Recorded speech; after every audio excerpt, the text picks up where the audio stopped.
পড়তেছিলাম। ধরে বলেন কি নামাজ পড়তেছিলাম? নফল নামাজ পড়তেছিলাম আমি একদিন। ওই সময় আমার অসুস্থ মা বিছানার মধ্যে ছিল। বিছানার ভিতর থেকে আমার ডাক দিল, আমার প্রাণের পুত্র রে, আয় তুই আমার কাছে আয়। আমি এই মাসলা জানতাম না। মসলার মধ্যে আছে নফল নামাজ পড়া শুরু করলে মা বাপ বিপদে পড়ে ডাক দিলে নফল নামাজ ত্যাগ করে আব্বা আম্মার কাছে যাওয়া লাগবে। এই মসলা আমি জানতাম না, তাই আমি মা ডাকতে তবু ওই মার কাছে গেলাম না। আমি নামাজ শেষ করে যায় দেখি জনম দুঃখিনী মা দুনিয়ার থেকে বিদায় নিয়ে চলে গেছে। মা মরার সময় কি বদুয়া করে গেছে হুজুর জানি না। আমার জানা মতে আমার কোনো পাপ নাই, আমি তো জঘন্য কোনো অপরাধ করি নাই বাদশা নামদার। তবে আমার মা মনে হয় এই বদুয়া করেছিল। মার বদুয়ার কারণে শত শত মানুষের সামনে আমাকে লজ্জা পাওয়া লাগলো। আপনি জোড়ায় ধরে বলেন কি নাম? ইনিও সুপ্রার মধ্যে বসে বসে ইবাদত করতেন। এমন ভাবে আল্লাহকে ডাকতেন। ওই দেশের বাচ্চা এইরকম ষড়যন্ত্র করে এই ইবনে জুরাইজকে বিপদের মধ্যে ফেরানোর জন্য চেষ্টা করে। একজন নাসারের মেয়েকে টাকা দিতে ওই দেশের বাচ্চা চেষ্টা করছে ইবনে জুরাইজের বিপদে ফেলা লাগবে। একজন 3 নাম্বার মহিলা এসে রাজ দরবারে সাক্ষী দিচ্ছে, যাবো না, এই আমার পেটে বাচ্চা আছে। এই জঙ্গলের মধ্যে যে দরবেশ বসে আছে ওই দরবেশের দ্বারাই আমার এই কাম হয়েছে। নাউজুবিল্লাহ। আল্লাহর ওলি ইবনে জুরাইজ, বুখারী শরীফের মধ্যে হাদিস আসছে, উনি হাদিস নকল করেছেন। আল্লাহর ওলি রাজ দরবারে চলে গেছেন। প্রথম দরবেশের কথা একটু পরে শুনুন ভাই।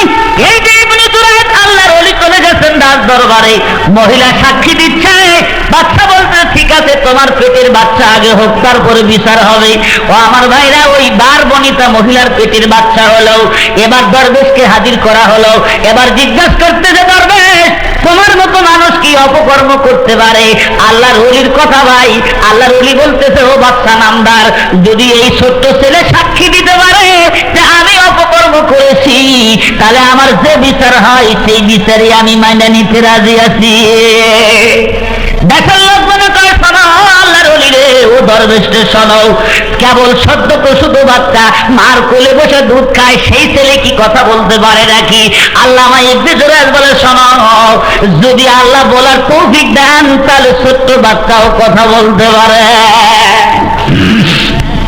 আমার বন্ধুগণ, আল্লাহর ওলি বলে ইশারা দিয়ে বলতেছে কচি বাচ্চারে বল তোর আব্বার নাম কি? আমি তোর আব্বা কিনা একটু পরিষ্কার করে এই দরবারের মধ্যে বলে দে।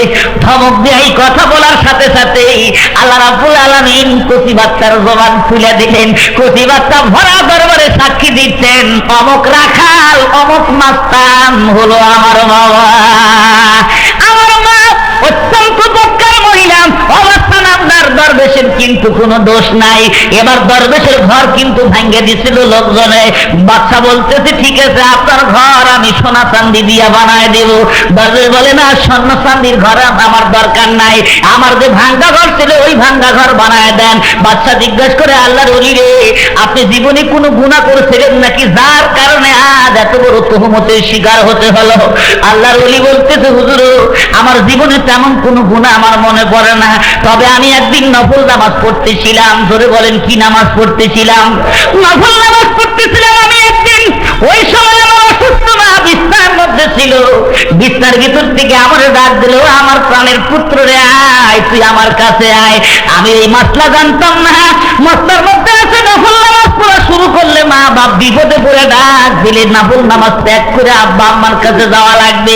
এই মসলা আমি জানতাম না, তাই আমি মা ডাকতে তবু ওই মার কাছে গেলাম না। আমি নামাজ শেষ করে যায় দেখি জনম দুঃখিনী মা দুনিয়ার থেকে বিদায় নিয়ে চলে গেছে। মা মরার সময় কি বদুয়া করে গেছে হুজুর জানি না। আমার জানা মতে আমার কোনো পাপ নাই, আমি তো জঘন্য কোনো অপরাধ করি নাই বাদশা নামদার। তবে আমার মা মনে হয় এই বদুয়া করেছিল। মার বদুয়ার কারণে শত শত মানুষের সামনে আমাকে লজ্জা পাওয়া লাগলো। আমি যে কিতাবখানা লিখেছি এই দরবেশের ইতিহাস কিতাবের মধ্যে লেখা আছে। এটা তো একটা পয়েন্ট, আব্বা আম্মার কি হক কি দায়িত্ব আর কি কর্তব্য, আপনি আমি সন্তান হয়ে আব্বা আম্মার জন্য কি করতে হবে কি দায়িত্ব আছে, এই কিতাবটা পড়ে পড়ার জন্য চেষ্টা করবেন ভাই। আমি আমার